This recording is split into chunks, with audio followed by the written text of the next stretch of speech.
Hello guys, welcome back to my channel. आज हम पढ़ेंगे क्लास 10 का one of the most important chapter human eye and the colourful world. इस चैप्टर को हम वन शॉट में कवर करेंगे।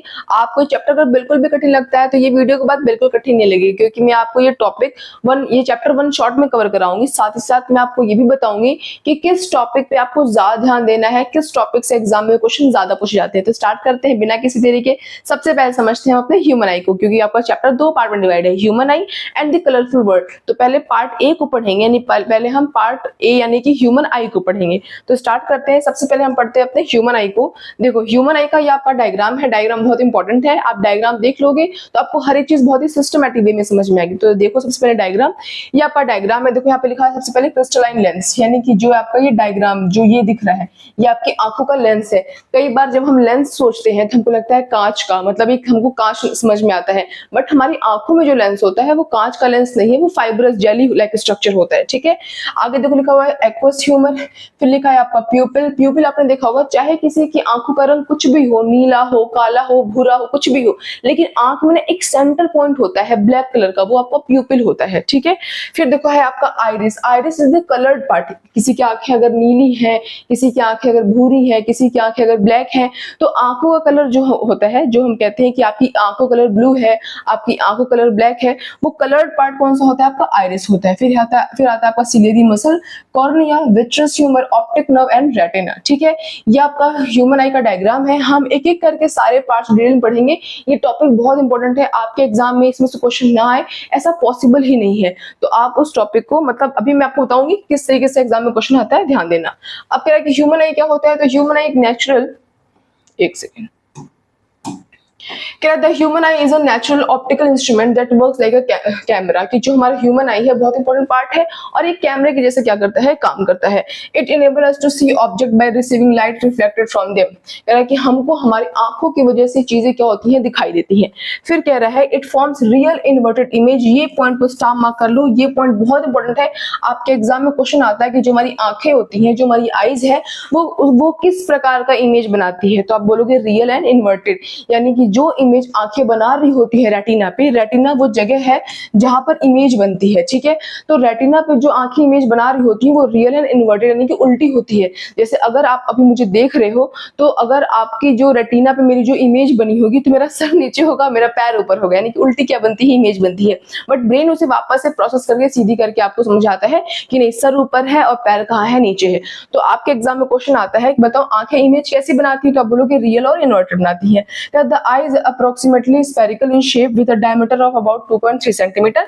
ये थोड़ा बहुत वेरी भी करता है, तो एज इट इज प्रॉब्लम वाली बात नहीं है। ठीक है, तो अब आगे पढ़ते हैं हम ह्यूमन आई का फर्स्ट पार्ट, कॉर्निया। की कॉर्निया क्या होता है? The transparent front layer of the eye. की जब हम आंख देखते हैं, जैसे आप मेरी आंख देखो, तो जो फ्रंट लेयर है जो ट्रांसपेरेंट कलर का होता है, वो आपका क्या होता है? कॉर्निया होता है। ठीक है, देखो ये वाला हिस्सा आपका जो फ्रंट लेयर है वो आपका क्या है? कॉर्निया है। It reflect most of the light entering the eye. कि हमारी आंखों में, हमारी आंखें लेंस है, और हमने लाइट चैप्टर में आपने पढ़ा होगा कि जो लेंस होता है, लेंस में लाइट रिफ्लेक्ट करती है, और जो मिरर होता है उसमें लाइट रिफ्लेक्ट करती है।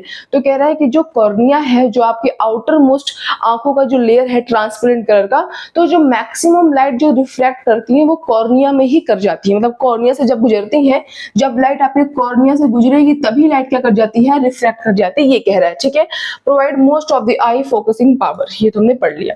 फिर कह रहा है कि एक्वस ह्यूमर क्या होता है? देखो आपको दिख रहा होगा, ये इस हिस्से को हम क्या कहते हैं? एक्वस ह्यूमर कहते हैं। कह रहा है कि ट्रांसपेरेंट वाटरी फ्लूइड, हमारी आंखों में क्या होता है? वाटरी फ्लूइड होता है, उसे क्या कहते हैं? हम एक्वस ह्यूमर कहते हैं। इसमें ज्यादा आपको नहीं पढ़ना, सिर्फ इतना पढ़ना है कि हमारी आंखों में वाटरी फ्लूइड होता है, उसे क्या कहते हैं? एक्वस ह्यूमर कहते हैं।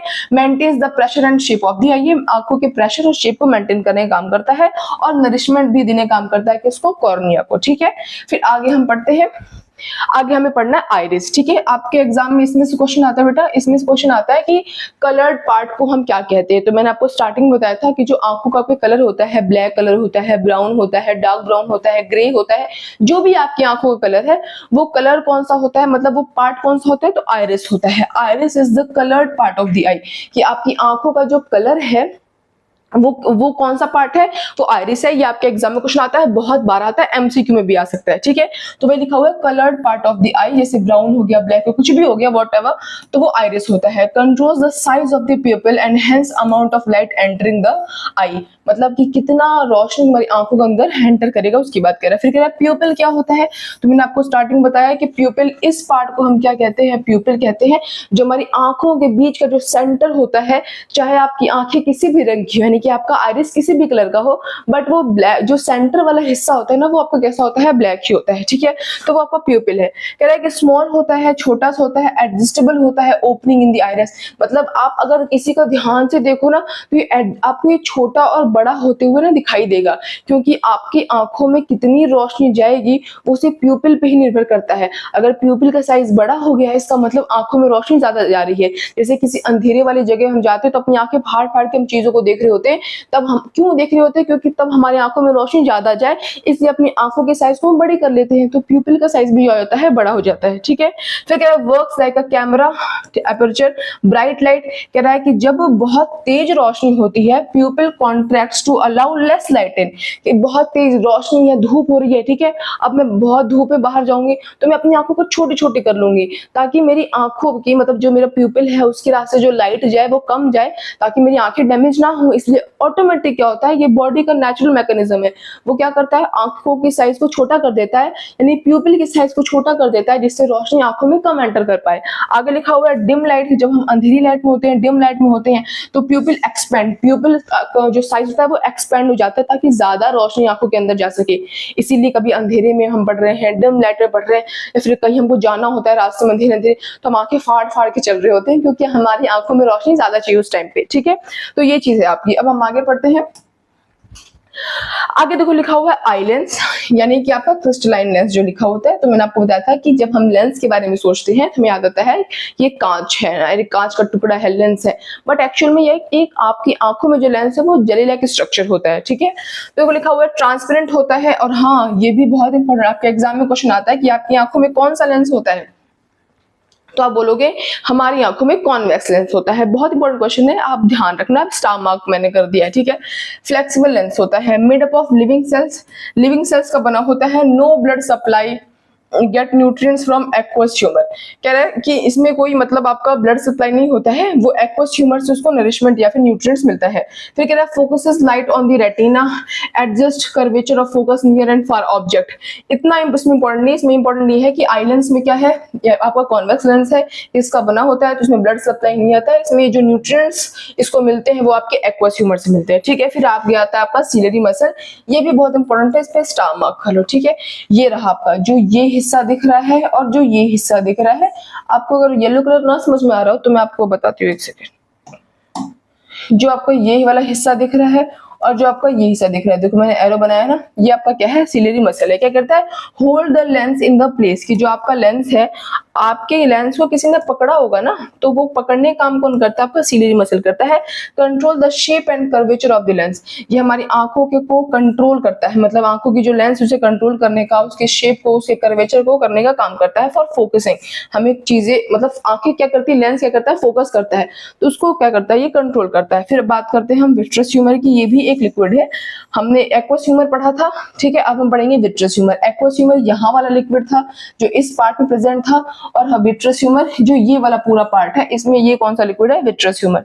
क्या ट्रांसपेरेंट होता है, जेली लाइक फ्लूइड होता है between lens and retina, lens और रेटिना के बीच में होता है, और वो आपका इस एरिया में प्रेजेंट था। फिर क्या maintain shape of the eye ball, की जो हमारी आई बॉल होती है, जो आंखों की जो पुतली है, उसको कंट्रोल करने का काम करता है। फिर हम बात करते हैं retina, it is most important part of the human I, retina, ठीक है। रेटिना के बारे में हम पढ़ते हैं। तो रेटिना क्या होता है, आपके एग्जाम में इसमें से क्वेश्चन आता है कि बताओ किस जगह पे इमेज फॉर्म होती है ह्यूमन आई के अंदर, तो आप बोलोगे बिना किसी दिक्कत के रेटिना वो प्लेस है जहां पे जो इमेज होती है वो बनती है, ठीक है। तो light sensitive screen at the back of the I contains rods, जो कि लाइट एंड डार्क विजन को कंट्रोल करता है, एंड कॉन्स जो कि कलर विजन को कंट्रोल करता है, converts light into electrical signal send to the brain. जैसे मान लो कि यहाँ पे रेटिना है आपका, ये हिस्सा आपका क्या है, रेटिना है, यही यहाँ पे क्या बनती है, इमेज बनती है, जो कि इमेज कैसी बनती है, मैंने आपको बताया एग्जाम में पूछता है, बोलोगे रियल एंड इन्वर्टेड बनती है, यानी कि उल्टी बनती है। आप सर नीचे पैर ऊपर दिखेगा, इस प्रकार का आपको क्या दिखेगा, इमेज दिखेगा।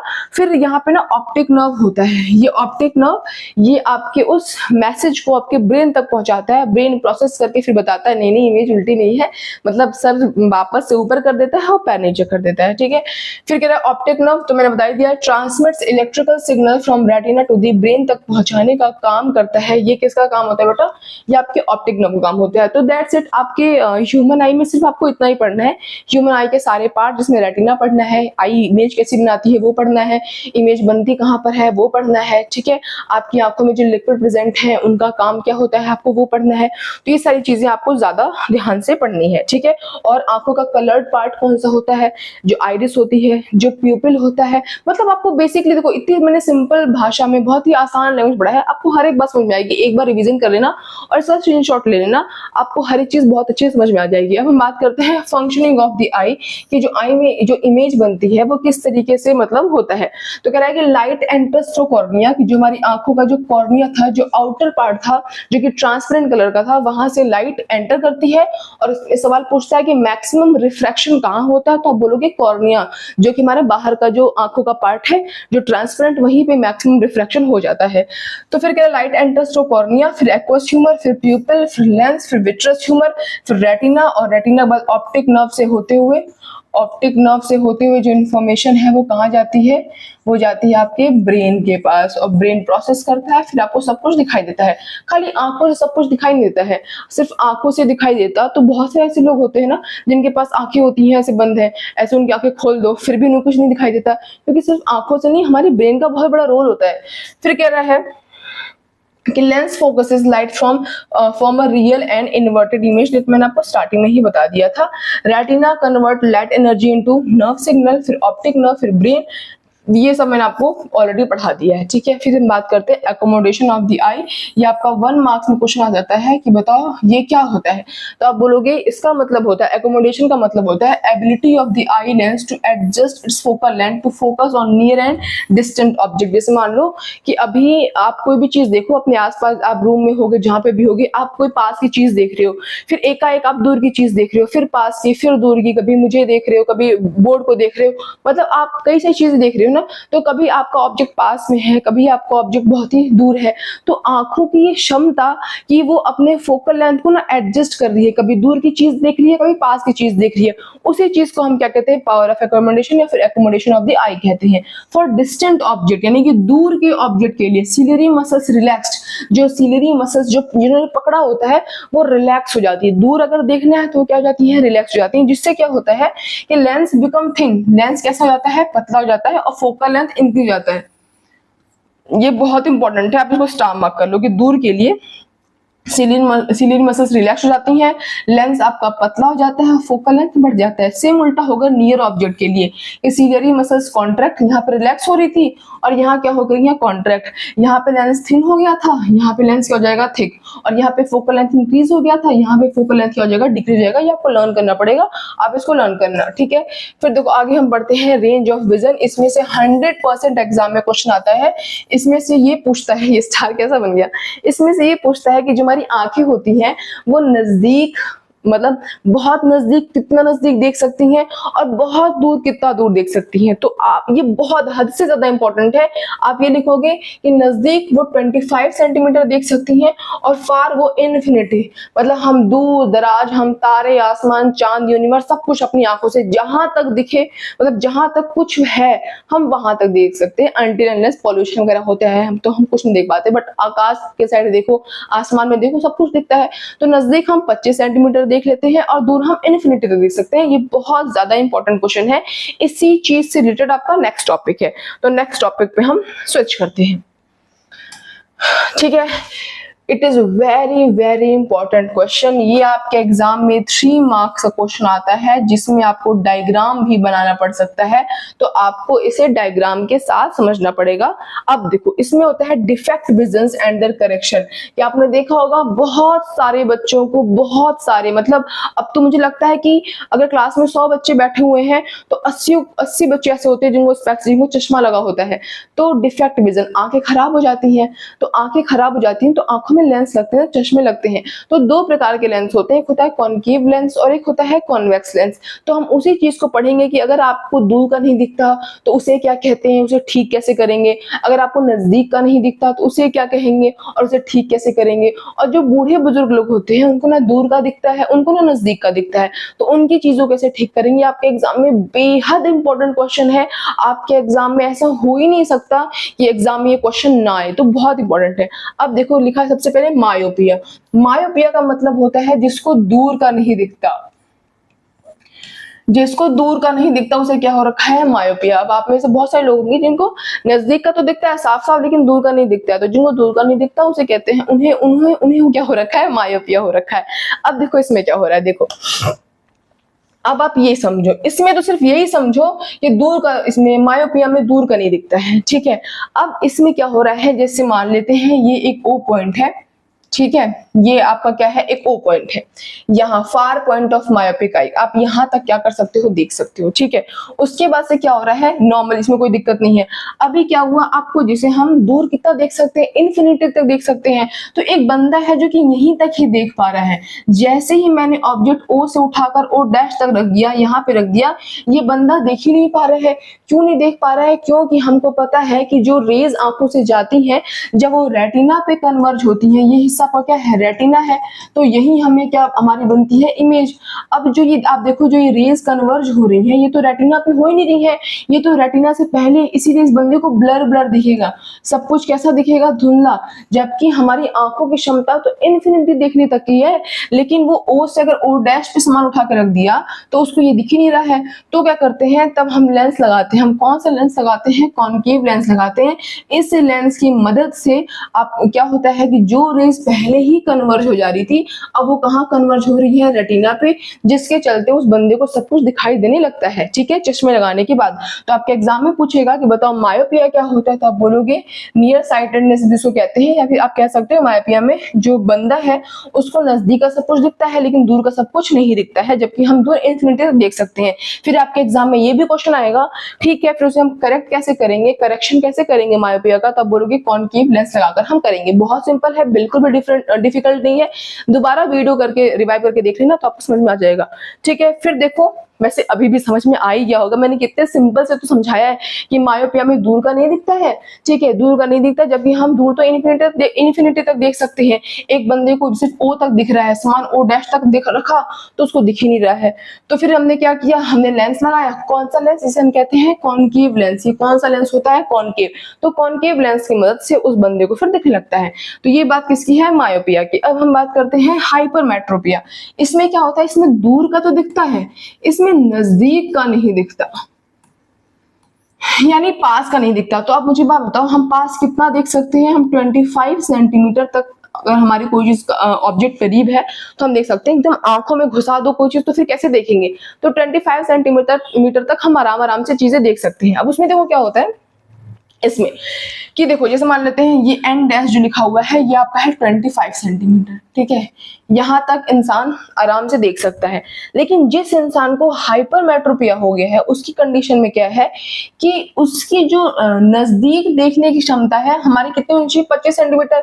बट जैसे कोई ऑब्जेक्ट 25 पे आता है उसको दिखाई देना बंद हो जाता है। मतलब अगर कोई ऑब्जेक्ट एन पे रख दो तब दिखेगा, लेकिन जैसे ये यहाँ का डिस्टेंस कितना है, 25 सेंटीमीटर है, तो 25 पे नहीं दिखेगा, 40 पे दिखेगा, है ना, 35 पे दिखेगा, लेकिन 25 पे नहीं दिखेगा। तो कौन सा लेंस लगाएंगे, हम लगाएंगे कॉन्वेक्स लेंस। इस लेंस को क्या कहते हैं, कॉन्वेक्स लेंस कहते हैं। हम कॉन्वेक्स लेंस लगाएंगे। कॉन्वेक्स लेंस लगाने के बाद उस बंदे को एन डैश यानी कि यहाँ पे रखा हुआ ऑब्जेक्ट जिसकी दूरी मात्र 25 सेंटीमीटर है वो भी दिखाई देने लगेगा। So simple. अब हम बात करते हैं प्रेसबायोपिया की। तो आपकी बुक में इसका डायग्राम नहीं है, ठीक है। इसमें क्या होता है, ये नॉर्मली ओल्ड एज पीपल्स को होता है। इनमें क्या होता है, इनको ना दूर का दिखता है, इनको नजदीक का दिखता है। आपसे रीजन पूछता है कि क्यों नहीं दिख रहा है दूर का नजदीक का, तो इनकी फ्लेक्सिबिलिटी खत्म हो जाती है, सिलियरी मसल्स की, लेंस की। इनका करेक्शन कैसे है, कैसे करेक्शन हो सकता है इनका, तो आपने देखा होगा कि जो ओल्ड एज के लोग होते हैं, जो बूढ़े लोग होते हैं, उनका चश्मा कुछ ऐसा होता है, यानी उनके चश्मे में कॉनकेव और कॉन्वेक्स लेंस दोनों होते हैं, है ना। तो ये होता है आपका प्रेसबायोपिया। ठीक है, तो ये है आपका डिफेक्ट विजन और उसका करेक्शन, जो कि आपके एग्जाम में बेहद इंपॉर्टेंट है। अब हम आ जाते हैं अपने पार्ट बी पे। हमारा पार्ट ए ह्यूमन आई तो खत्म हो गया, अब हम पढ़ेंगे कलरफुल वर्ड के बारे में पढ़ेंगे। तो कलरफुल की शुरुआत हम प्रिज्म से करते हैं। ठीक है, देखो ये है आपका ग्लास प्रिज्म। इसमें क्या होता है, what is the dispersion of light through a glass prism. आपके बुक का ये टॉपिक है और आपके एग्जाम में किस तरीके से आएगा, इसलिए मैंने इसको क्वेश्चन आंसर फॉर्मेट रखा है ताकि आपको समझ में आए कि मुझे आंसर अगर लिखना होगा तो मैं आंसर कैसे लिखूंगा या फिर लिखूंगी।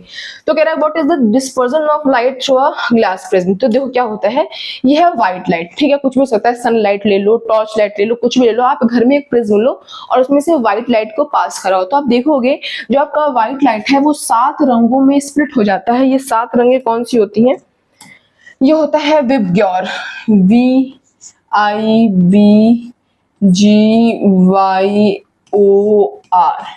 विबग्योर। वी का मतलब होता है violet, indigo, blue, green, yellow, orange और रेड। ठीक है, तो जो आपका व्हाइट लाइट होता है ये 7 रंगों में स्प्लिट हो जाता है। इसी 7 रंगों में स्प्लिट होने की प्रक्रिया को हम डिस्पर्जन ऑफ लाइट कहते हैं। ठीक है, आपको मेरी बात समझ में आई? देखो कितना आसान है, बिल्कुल भी टफ नहीं है। ठीक है, तो यही होता है आपका डिस्पर्जन ऑफ लाइट। अब सवाल ये आता है कि एक बात बताओ, अच्छा हाँ एक चीज और ये पूछता है कि बताओ ऊपर कौन सी लाइट है और नीचे। अगर आपको यहाँ क्या पता बोर्ड कट गया हो तो मैं आपको यहाँ लिख देती हूँ, विबग्योर होता है VIBGYOR। और ध्यान रखना नीचे से ऊपर की तरफ, ऊपर से लिख दोगे विबग्योर तो गलत हो जाएगा। ठीक है, नीचे से ऊपर, ऊपर रेड रहता है और नीचे वॉयलेट रहता है। तो आपके एग्जाम में आता है सबसे ऊपर कौन सा कलर है, रेड, सबसे नीचे कौन सा कलर है, वॉयलेट। आपके एग्जाम में क्वेश्चन आएगा। चलो ठीक है, मैंने आपको बताया कि व्हाइट लाइट जब आप डालोगे प्रिज्म में से तो वो 7 रंगों में स्प्लिट हो जाएगी, इसे कहते हैं dispersion of white light. But सवाल ये आता है कि ऐसा होता क्यों है। तो ऐसा इसलिए होता है कि डिफरेंट डिफरेंट लाइट का डिफरेंट डिफरेंट वेवलेंथ होता है, डिफरेंट डिफरेंट स्पीड होता है, जिसके चलते जो व्हाइट लाइट होती है वो 7 रंगों में स्प्लिट हो जाती है।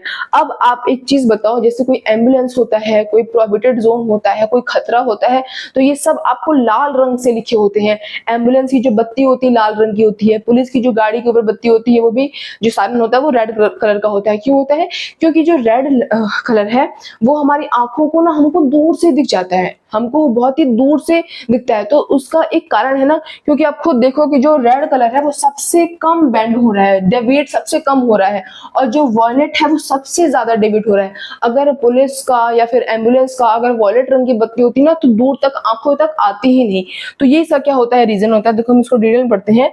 It dispersion is the splitting of white light into its constituent colour when it passes through a glass prism. ठीक है, when a beam of white light enters the prism it bend. जब white light prism के अंदर enter करती है तो वो bend हो जाती है, बेंड होने को कहते हैं हम, रिफ्रैक्ट हो जाती है। And different colours bend by different amount because their wavelength are different. कह रहा है आपके एग्जाम में मानो क्वेश्चन आए कि बताओ जो डिफरेंट डिफरेंट कलर है, मतलब व्हाइट लाइट को हमने प्रिज्म से गुजारा तो प्रिज्म में जाते ही वो 7 रंगों में बट गई। तो आपके एग्जाम में क्वेश्चन आए कि वो 7 रंगों में क्यों बट गई, तो आप बोलोगे क्योंकि डिफरेंट डिफरेंट लाइट का डिफरेंट डिफरेंट वेवलेंथ होता है, जिसके चलते वो बढ़ जाती है 7 रंगों में। फिर कह रहा है कि वॉयलेट लाइट जो है वो bend the most, red light bend the least. ये आपके एग्जाम में स्टार मार्क कर लो, वेरी इंपॉर्टेंट क्वेश्चन आपके एग्जाम में आ सकता है कि कौन सी लाइट ज्यादा बेंड होती है और कौन सी लाइट कम। तो जो वॉयलेट है वो ज्यादा बेंड होती है और जो रेड है वो सबसे कम बेंड होता है। As a result the colour spread out to form spectrum. इसी को हम स्पेक्ट्रम कहते हैं। जो ये 7 रंग है, इसी 7 रंगों को हम क्या कहते हैं, स्पेक्ट्रम कहते हैं। VIBGYOR, violet, indigo, blue, green, yellow and orange and red. ठीक है, अब हम आगे बात करते हैं recombination of spectrum of white light. ठीक है, इसमें देखो क्या होता है, जैसे प्रिज्म था तो प्रिज्म के अंदर व्हाइट लाइट लेके गए और वो 7 रंगों में बट गया। ठीक है, अब उसके सामने हमने उल्टा व्हाइट वो रख दिया, प्रिज्म रख दिया। उसमें क्या होता है, वापस से ये व्हाइट लाइट मतलब ये जो स्पेक्ट्रम है ये कंबाइन होता है और यहाँ पर व्हाइट लाइट निकल जाता है। यानी कि यहाँ पे क्या हो रहा है, यहाँ पर डिस्पर्जन हो रहा है, व्हाइट लाइट 7 रंगों में स्प्लिट, तो उसे क्या कहते हैं हम, डिस्पर्जन। फर्स्ट प्रिज्म में क्या हो रहा है, डिस्पर्जन, और उसके बाद से ये वापस से कंबाइन हो जा रहे हैं, रिकॉम्बिनेशन, और यहाँ पे व्हाइट लाइट वापस से बन जा रही है। तो वही है recombination of spectrum of white light when the 7 colours of the spectrum obtained from a prism are passed through another identical prism placed inverted with respect to the first, they combine again to form white light. जिसका conclusion क्या निकलता है कि this proves that white light is made up of 7 colour. ये बहुत simple है, इसमें कुछ भी ज्यादा पढ़ने की चीज नहीं है, लेकिन हाँ ये है कि आपको एक बार ध्यान रखना चाहिए। अब it is very very important question बेटा, आप इसको स्टार मार्क कर लो। आपके एग्जाम में डायग्राम बनाने को भी आता है कि बताओ रेनबो का फॉर्मेशन कैसे होता है। अगर आपको प्रिज्म का फॉर्मेट समझ में आया, प्रिज्म का फॉर्म समझ में आया कि कैसे व्हाइट लाइट 7 रंगों में स्प्लिट हो जा रही है, क्योंकि 7 रंगों का जो स्पीड है, जो उनकी वेवलेंथ है वो अलग अलग है, तो उनकी वेवलेंथ अलग अलग होने के कारण व्हाइट लाइट डिफरेंट कलर्स में स्प्लिट हो जा रही है। तो अब रेनबो के साथ क्या होता है, जो बारिश की बूंदें होती है ना, जो बारिश की बूंदें होती हैं वो प्रिज्म का काम करती हैं। वो किसका काम करती हैं? प्रिज्म का। तो जिस प्रकार व्हाइट लाइट प्रिज्म में जाने के बाद 7 रंगों में स्प्लिट हो जा रही थी, उसी प्रकार जो प्रिज्म है, जो बारिश की बूंद है, जो ड्रॉप है, वो भी प्रिज्म का काम करता है। ठीक है, तो ये जो अभी मैं समझाऊंगी कैसे बन रहा है, लेकिन उसके बाद मैं आपको एक बात बता देती हूँ, मेरे मन में आया कहीं भूल जाऊं, कि आपके एग्जाम में क्वेश्चन आता है इसमें से कि जो सन होता है और जो रेनबो होता है उनका डायरेक्शन क्या होता है। तो आप एक चीज लिख कर आओगे कि सन के हमेशा अपोजिट साइड में क्या होता है, रेनबो का फॉर्मेशन होता है। देखो कैसे हो रहा है मैं आपको बताती हूँ। व्हाइट लाइट आ रहा है, ठीक है, व्हाइट लाइट आने के बाद देखो यहाँ पे प्रॉपर लिखा हुआ है, पहले रिफ्रैक्शन हो रहा है, मैं चेंज करती हूँ, पहले रिफ्रैक्शन हो रहा है, फिर डिस्पर्जन हो रहा है, फिर इंटरनल रिफ्लेक्शन होता है और फिर रिफ्रैक्शन होता है। देखो कैसे हो रहा है, पहले रिफ्रैक्शन, यहाँ से व्हाइट लाइट आई, व्हाइट लाइट रिफ्रैक्ट हो गई। रिफ्रैक्ट क्यों हुई? क्योंकि एक नियम है कि जब कोई लाइट एक मीडियम से दूसरे मीडियम में जाती है तो लाइट थोड़ी सी रिफ्रैक्ट हो जाती है। क्यों रिफ्रैक्ट होती है? अगेन क्योंकि अलग अलग लाइट का अलग अलग वेवलेंथ होता है, जिसके चलते लाइट क्या हो जाती है, थोड़ी सी बैंड हो जाती है, रिफ्रैक्ट हो जाती है। तो सबसे पहले तो रिफ्रैक्शन हो रहा है। आपके एग्जाम में क्वेश्चन आएगा ना किस तरीके से रेनबो बन रहा है, तब बोलोगे सबसे पहले रिफ्रैक्शन हो रहा है, व्हाइट लाइट आ रही है, जैसे ही वो ड्रॉप में एंटर कर रही है वो थोड़ी सी क्या हो जा रही है, रिफ्रैक्ट हो जा रही है। सबसे ऊपर कौन सा कलर है? रेड है, और उसके नीचे कौन सा कलर है? वॉयलेट कलर है। ठीक है, उसके बाद से क्या हो रहा है, इंटरनल रिफ्लेक्शन हो रहा है। देखो यहाँ से लाइट डिस्पर्स हो रही है, रिफ्रैक्ट हो रही है, तो रिफ्रैक्शन के बाद डिस्पर्जन। डिस्पर्जन मतलब देखो लाइट आई और मुड़ गई, मुड़ना क्या होता है? रिफ्रैक्शन। फिर लाइट 7 रंगों में बट गई, उसे क्या कहते हैं हम? उसे हम कहते हैं डिस्पर्जन। वो 7 रंग कौन कौन से होते हैं? इसमें क्या हुआ, मैं कहाँ पे थी,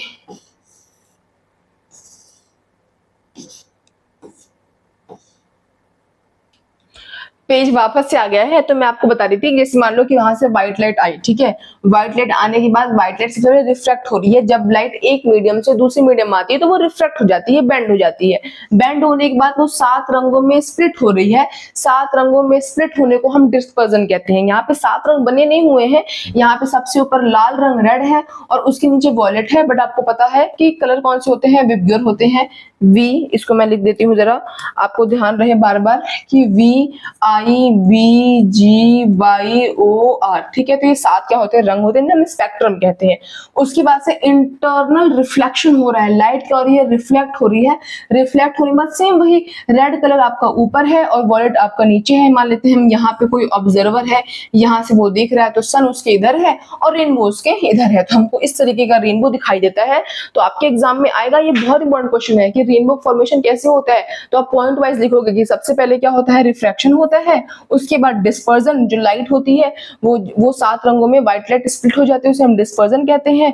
फिर इंटरनल रिफ्लेक्शन होता है उसके अंदर, और फिर उसके बाद से क्या कहते हैं? वापस से रिफ्रैक्शन होता है, क्योंकि जब लाइट देखो एक मीडियम से दूसरी मीडियम आ रही है तो रिफ्रैक्ट हो रही है, जब इस मीडियम से भी वो बाहर आएगी तो फिर रिफ्रैक्ट होगी, क्योंकि जब जब लाइट अपना मीडियम चेंज करती है तब तब लाइट क्या होती है? रिफ्रैक्ट होती है। तो लाइट रिफ्रैक्ट हो रही है, डिस्पर्स हो रही है, इंटरनल रिफ्लेक्शन हो रहा है, फिर रिफ्रैक्शन यानी कि लाइट बेंड हो जा रही है। इस प्रकार से आपका रेनबो बनता है। और इसमें एक बहुत ही बेहद इंपॉर्टेंट सवाल, कि रेनबो का जो साइड होता है वो क्या होता है? तो आप बोलोगे ऑलवेज अपोजिट टू द सन, हमेशा सूरज के वो अपोजिट ही रेनबो का फॉर्मेशन होता है। It is very important, again a very very important question. ये कई बार बोर्ड एग्जाम में एज इट इज डायरेक्टली आपसे पूछा जाता है। बात बताओ कि why does star twinkle but planet does not. ये जो स्टार होते हैं वो क्यों टिमटिमाते हैं जबकि प्लैनेट तो नहीं टिमटिमाते हैं। अब आपको बहुत ही ध्यान से मेरी बात समझनी पड़ेगी। अब एक बात देखो, देखो हम अर्थ पे रहते हैं, हम कहाँ रहते हैं? धरती पे। मान लेते हैं ये हम है, ठीक है, आप में से ये कोई है जो कि देख रहा है कि तारे क्या हो रहे हैं, टिमटिमा रहे हैं। अब इसमें क्या होता है, देखो ये हमारे तारे हैं, ठीक है, तारे हमसे बहुत दूर है, ठीक है, हमसे बहुत दूर है, इसलिए तारे बहुत छोटे हैं। लेकिन जो ग्रह होता है ना, जो प्लेनेट होता है, वो हमसे थोड़े नजदीक है, वो हमसे थोड़े क्या है, नजदीक है, जिसके चलते ये साइज में बड़े हैं। जबकि एक्चुअल में जो स्टार होता है वो ज्यादा बड़ा होता है, हमारी धरती से भी बड़ा है, लेकिन क्योंकि वो हमसे इतना दूर है इसलिए साइज में छोटा है। जबकि प्लेनेट जो कि स्टार से छोटा है, लेकिन क्योंकि हमारे वो नजदीक है इसलिए हमें साइज में वो बड़ा दिख रहा है। अब हम ये मानते हैं, पहले सबसे पहले हम ये जानते हैं कि ये जो स्टार है ये ट्विंकल किस तरीके से कर रहा है। तो हम धरती पर रहते हैं, हमारे धरती पे एटमॉस्फेयर की लेयर होती है, ठीक है, आपने छोटी क्लास पढ़ा होगा ना, ट्रोपोस्फेयर, मीसोस्फेयर, एक्सोस्फेयर, थर्मोस्फेयर, आपने क्या पढ़ा होगा, लेयर पढ़ा होगा, एटमॉस्फेयर होता है, ठीक है। अब उसमें क्या होता है, जो हमारा स्टार है वो स्पेस में रहता है, अंतरिक्ष में, ये तो वैक्यूम है, ये क्या है, ये वैक्यूम है। और हम जहां रह रहे हैं, हमारा पूरा एटमॉस्फेयर है, हमारा पूरा पर्यावरण है, इन्वायरमेंट है, तो वैक्यूम है, यहाँ पार्टिकल्स नहीं है, तो इसे हम कहते हैं रेयर मीडियम। इसे हम कौन सा मीडियम कहते हैं, रेयर मीडियम, ठीक है। और हम जहां रहते हैं ये मीडियम कौन सा मीडियम है, ये मीडियम है डेंसर मीडियम। तो जहां पे तारे हैं वो कौन सा मीडियम है, रेयर, और जहां पे हम हैं वो कौन सा मीडियम है, डेंसर मीडियम है। अब आपको एक बात और समझनी है कि जो हमारे एटमॉस्फेयर का लेयर है ये कांस्टेंट नहीं है, मतलब हाँ माना कि हमारा जो एटमॉस्फेयर है वो डेंसर है, लेकिन वो कांस्टेंट नहीं है। कभी किसी पार्ट पर डेंसिटी बढ़ जाती है, कभी किसी पार्ट पर डेंसिटी घट जाती है, कभी इधर को हवा चलती है, कभी उधर को हवा चलती है। जो हॉट एयर होता है वापस से पूरा इसका जो वाटर साइकिल है, जो पूरा इसका जो हॉट एयर वापस नीचे आता है, फिर कोल्ड एयर, तो ये पूरा साइकिल क्या होता है, लगातार चलता रहता है, जिसके चलते क्या होता है कि जो हमारा पर्यावरण है ये कांस्टेंट, उसकी डेंसिटी कांस्टेंट नहीं रहती है, कभी बढ़ती है कभी घटती है। तो मान लेते हैं स्टार इज अ बल्ब, मान लेते हैं स्टार हमारा एक बल्ब है, जिस बल्ब से क्या आ रही है, रोशनी आ रही है। तो हम ये मानते हैं कि स्टार से 10 किरणें आ रही हैं, ठीक है। अब देखिए मानते हैं कि स्टार से कितनी रेज आ रही हैं, 10 रेज आ रही हैं। तो हमें पता है कि जब लाइट एक मीडियम से दूसरे मीडियम में जाती है तो लाइट रिफ्रैक्ट होती है, लाइट क्या होती है, बेंड होती है, ठीक है। अगर आपको ये पता नहीं है, ये एक लॉ है, आप इसको ध्यान से देखना। देखो जो लाइट होती है जब वो रेयर मीडियम से, लाइट जब रेयर मीडियम से डेंसर मीडियम में जाती है, डेंसर मीडियम में जाती है, तो रेयर से जब डेंसर जाती है तो लाइट टुवर्ड्स नॉर्मल बेंड होती है, टुवर्ड्स नॉर्मल बेंड होती है। अगर आपको पता होगा तो वैलेंट गुड, नहीं पता होगा तो जब मैं लाइट पढ़ाऊंगी तो समझाऊंगी, ठीक है, बट बहुत बेसिक चीजें सबको पता होता है।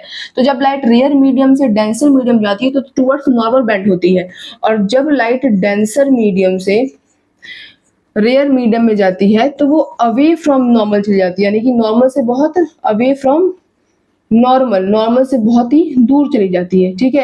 अब हम मानते हैं कि स्टार हमारा एक बल्ब है, हमारे इस स्टार से 10 रेज आ रही थी, तो एक रेज हमारी आंखों तक आई, दूसरी रेज हमारी आंखों तक आई, और तीसरी रेज हमारी आंखों तक आई, और अगले ही पल क्या हुआ कि हमारे पर्यावरण के, हमारा जो एटमॉस्फेयर है उसकी जो डेंसिटी है वो चेंज हो गई, हमारे वातावरण की डेंसिटी क्या हो गई, चेंज हो गई। डेंसिटी चेंज होने की वजह से जो 3 लाइट हमारी आंखों तक तो आई, लेकिन बाकी की लाइट हमारी आंखों तक नहीं जा पाई, वो अवे फ्रॉम नॉर्मल चली गई। वो कहाँ चली गई, अवे फ्रॉम नॉर्मल चली गई। यानी 3 3 6 7 8 9 10, ठीक है। अब उसमें से क्या हुआ, 3 रेज तुम्हारी आंखों तक आई, लेकिन 7 रेज हमारी आंखों तक नहीं पहुंच पाई, वो अवे फ्रॉम कहाँ चली गई, नॉर्मल चली गई, जिसकी वजह से स्टार इस वक्त हमको बहुत ही डिम दिखाई दिया, हमको बहुत क्या दिखाई दिया, डिम। लेकिन क्योंकि मैंने आपको बताया कि जो हमारा एटमॉस्फेयर है वो कांस्टेंट नहीं है, उसकी डेंसिटी कांस्टेंट नहीं है, तो अगले ही पल क्या वो डेंसिटी बढ़ गई, जिसके चलते एक पल हमारी आंखों के पास 3 किरणें आई थी, अब इस बार क्या हुआ, इत्तेफाक से 5 आ गई। कितनी आ गई, 5 आ गई और 5 दूर चली गई, तो थोड़ा सा स्टार कैसा दिखाई दिया, ब्राइट दिखाई दिया। अगले ही पल क्या हुआ, बिल्कुल 2 रेज हमारी आंखों तक आई, बाकी 8 वापस चली गई, तो उस वक्त स्टार हमको और डिम दिखाई दिया। तो ये जो सिलसिला है वो चलता रहता है, dim bright dim bright dim bright, और जिसके चलते हमको जो स्टार है वो टिमटिमाता हुआ नजर आता है। एक बार और समझाने की कोशिश करती हूँ मैं आपको, एक सेकेंड।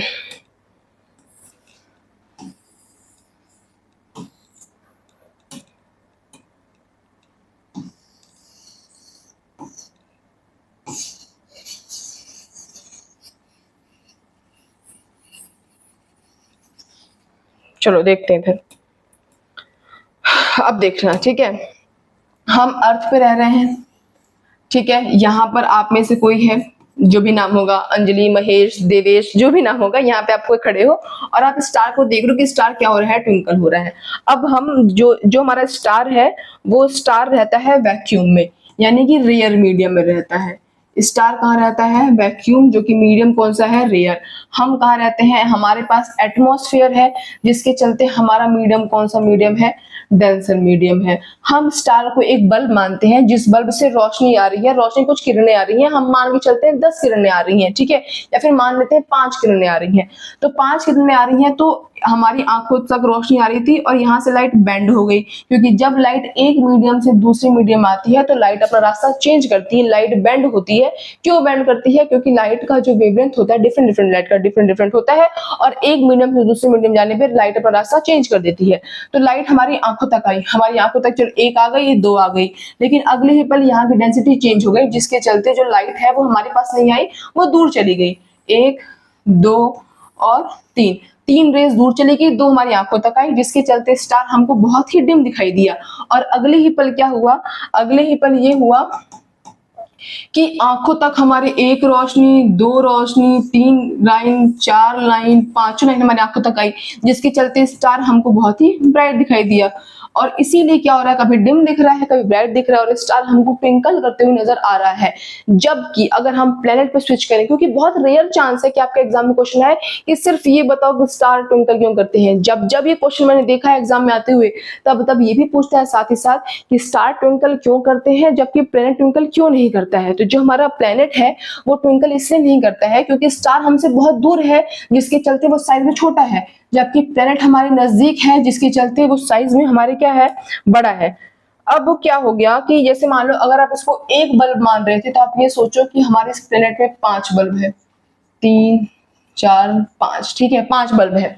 अब अगर 1 बल्ब से 5 रेज आंखों तक आ रही थी, तो अब 5 बल्ब है, तुम्हारी आंखों तक 50 रेज आएंगे। अब उस 50 में से अगर हमारी आंखों तक 5 रेज ही पहुंच जाती हैं और बाकी की सारी रेज अवे फ्रॉम नॉर्मल सब हमारी आंखों से दूर चली गई, लेकिन फिर भी हमारी आंखों तक कितने, कम से कम 5 भी अगर आ गई, तो भी हमको प्लेनेट एकदम ब्राइट दिखाई दे रहा है, जिसके चलते प्लेनेट ट्विंकल करते हुए नजर नहीं आता, क्योंकि वो हमारे नजदीक है, जिसके चलते वो साइज में बड़ा है और उससे हमारी आंखों में रोशनी ज्यादा आती है, और इसीलिए हमको प्लेनेट ट्विंकल करते दिखाई नहीं देता है। जबकि स्टार हमसे बहुत दूर है, उससे आने वाली रेज सारी हमारी आंखों तक नहीं पड़ पाती है, कुछ रेज आंखों तक आती हैं, कुछ अवे फ्रॉम नॉर्मल हमारी आंखों से बहुत ही दूर चली जाती है। इसके चलते हमको स्टार ट्विंकल करते दिखाई देते हैं, कभी क्योंकि वो डिम दिखते हैं और कभी वो हमको ब्राइट दिखते हैं। तो ये है कॉन्सेप्ट और ये है उसका आंसर। आप चाहो तो उसका स्क्रीनशॉट ले सकते हो और एज इट इज आप अपने एग्जाम में लिखना, आपका एक सिंगल नंबर नहीं कटेगा, ठीक है। अब हम बात करते हैं कि जो स्टार होता है वो आपको पता है कि मतलब स्टार तो खैर है ही बहुत ऊंचे, बट वो इतने भी ऊंचे नहीं है जितने ऊंचे दिखाई देते हैं। मतलब ऐसा नहीं कि ऐसे हाथ डाल के चांद तारे तोड़ लोगे, लेकिन ऐसा है कि जहां आपको स्टार दिखते हैं वो थोड़े ज्यादा ऊपर दिखते हैं। एक्चुअल की जो स्टार है वो थोड़ा उससे क्या है, नीचे है। अब देखो होता क्या है, देखो ये है आपका एक्चुअल स्टार, ठीक है, ये आपका एक्चुअल स्टार है, लेकिन हमको स्टार कहाँ दिख रहा है, हमको स्टार दिख रहा है यहाँ पे। अब देखो कैसे, ये एक किसी की आंखें हैं, ठीक है, ये आंखें हैं, ये आंखें स्टार को देख रही हैं। तो ये देखो हमको पता है स्टार कहाँ रहता है, वैक्यूम, अंतरिक्ष में है। कहाँ पर है, वैक्यूम में है। हम कहाँ रह रहे हैं, हम अपने अर्थ पे रह रहे हैं, जहाँ पे पूरा एक पर्यावरण है, एक पूरा सिस्टम है, ठीक है।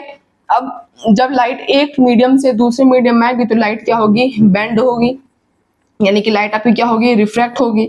तो यही लाइट, यहाँ लाइट क्या हो रही है, यहाँ पे लाइट रिफ्रैक्ट हो रही है। और जब ये रेज हमारी आंखों से होते हमारे ब्रेन तक जाती है, तो ब्रेन कहता है अच्छा तुमको रोशनी आई है, एक काम करो, तुमको जानना है कि अगर ये रोशनी किस चीज की है, तो जो रेज आई है ना, उसी रेज को आगे की तरफ क्या कर दो, एक्सटेंड कर दो।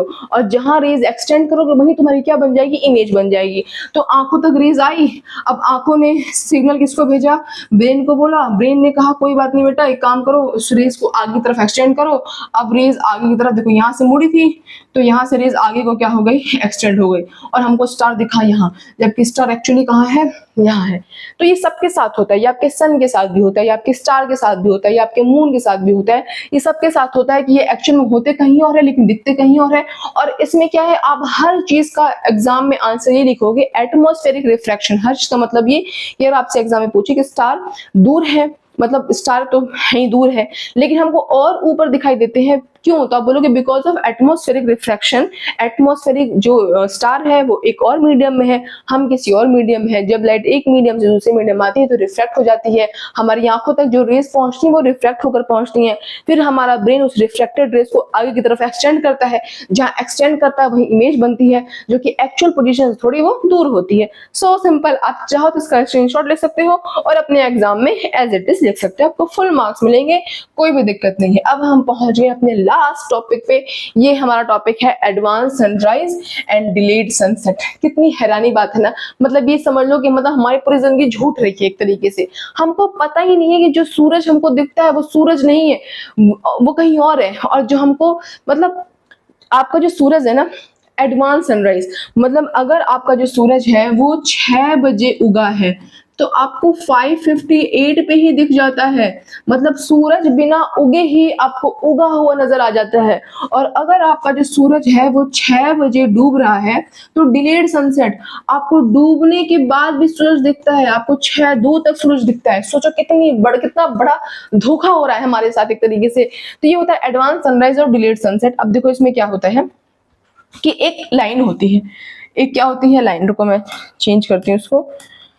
हाँ ठीक है, एक लाइन होती है, इसे कहते हैं होराइजन। देखो जैसे हमारी धरती है, ठीक है, तो आपने देखा होगा कभी आप समुद्र के पास गए होगे, कभी ऐसा प्लेग्राउंड खेत के पास गए होगे, आपने देखा होगा एक जगह होती है एकदम लास्ट में जहां लगता है कि धरती और आसमान आपस में मिल रहे हैं। उस धरती और आसमान जहां पे मिलते हैं उसको हम कहते हैं होराइजन। क्या कहते हैं उसको हम कहते हैं होराइजन। इसको हिंदी में हम क्षितिज कहते हैं। आपकी हिंदी की बुक का नाम भी तो क्षितिज ही है, तो इसे कहते हैं हम होराइजन। ठीक है, अब देखो क्या होता है कि सूरज जब इसके ऊपर आएगा, सूरज जब इसके इधर आता है ना ऊपर, सूरज जब इसके ऊपर आएगा तो हम कहेंगे सूरज उग गया। और जब सूरज इसके नीचे आएगा तो मतलब सूरज डूब गया। तो अब देखो सूरज यही है, सूरज आपका अभी उगा हुआ नहीं है, सूरज आपका कहाँ है, ये आपकी रियल पोजीशन है आपके सूरज की। ठीक है, लेकिन ये यहाँ से क्या हो रहा है कि आपकी आंखों तक यहाँ पे आंखें हैं जो कि सूरज को देख रही हैं, यहाँ से आपकी आंखों की तरफ क्या आती है, रेज आती है जो कि बैंड होकर आती है। अगर आपको मैं यहाँ ना समझाऊं तो मैं एक काम कर सकती हूँ, यहाँ समझा सकती हूँ, आपको और साफ साफ समझ में आएगा। इधर देखना, ये देखो, ये हमारा अर्थ, ये है उसका होराइजन, यहाँ है आपका सूरज जो कि अभी उगा नहीं है। जब वो इस होराइजन के बाहर ऊपर आएगा तब हमको सूरज उगते हुए नजर आएगा। ठीक है, लेकिन हमारी यहाँ पे आंखें हैं जो कि जिसको रोशनी आ गई है, लाइट यहाँ से रिफ्रैक्ट होकर आंखों तक पहुंच गई है। ठीक है, अब उसके बाद ब्रेन वही करेगा, वो क्या करेगा, इस जब ये आंखों से सिग्नल कहाँ जाएगा, हमारे ब्रेन के पास जाएगा। ब्रेन कहेगा साथ ही जो रिफ्लेक्टेड रेज आई है उन्हें आगे की तरफ एक्सटेंड करो, तो रेज क्या हो जाएंगी, आगे एक्सटेंड, और सूरज हमको यहाँ पर नजर आएगा। जबकि सूरज कहाँ है, वो तो यहाँ है, वो तो उगा हुआ ही नहीं है, वो तो डूबा है अभी, लेकिन फिर भी हमको उगा हुआ दिखाई देता है, यानी कि एडवांस सनराइज। और ये एडवांस कितना एडवांस होता है, ये 2 मिनट का एडवांस होता है, यानी कि सूरज अभी उगा नहीं है बट हमको उगा हुआ नजर आ रहा है। अब हम डूबने की बात करते हैं। अब देखो सूरज क्या हो गया, डूब गया, सूरज क्या हो गया, डूब गया। और वैसे सेम हमारी आंखों तक ये रेज रिफ्रैक्ट होकर पहुंच रही है। क्यों? क्योंकि सूरज भाई हमारे पर्यावरण वाले लेयर में थोड़ी रहता है, एटमॉस्फेयर के लेयर में, वो तो हमसे बहुत दूर वैक्यूम में रहता है। तो जब लाइट एक मीडियम से दूसरे मीडियम में आएगी तो रिफ्रैक्ट होकर ही पहुंचेगी। तो रिफ्रैक्ट होकर पहुंच रही है तो ब्रेन क्या करता है, इस रिफ्रैक्टेड रेज को आगे एक्सटेंड करता है और हमको सूरज यहाँ पर दिखाई देता है, जबकि एक्चुअल सूरज तो क्या हो चुका है, डूब चुका है। तो ये सनसेट हमको, सूरज डूब गया है बट फिर भी सनसेट नहीं दिखता, यानी कि 2 मिनट डिले, यानी कि ये 2 मिनट आपका पहले हो गया एडवांस, और सूरज डूबने के बाद ये 2 मिनट क्या हो गया आपका, बाद हो गया। तो इसे कहते हैं एडवांस सनराइज और डिलेड सनसेट। आप चाहो तो इसका स्क्रीनशॉट ले सकते हो, ये बहुत इंपॉर्टेंट टॉपिक है। ये चैप्टर आपको अगर कठिन लगता होगा तो मैं उम्मीद करती हूँ आज की बात तो ये चैप्टर आपको बिल्कुल कठिन नहीं लगेगा, बहुत आसानी से मैंने आपको समझाया है। कुछ डाउट रह जाएगा तो कमेंट बॉक्स में कमेंट कर देना। बाकी नेक्स्ट टॉपिक या फिर नेक्स्ट चैप्टर आप कौन सा पढ़ना चाहते हो मुझे कमेंट करके बताना। और बहुत जल्दी आपकी मैथ्स की क्लास भी शुरू होने वाली है, तो उसके लिए आप सब्सक्राइब जरूर कर देना। That's all, bye guys.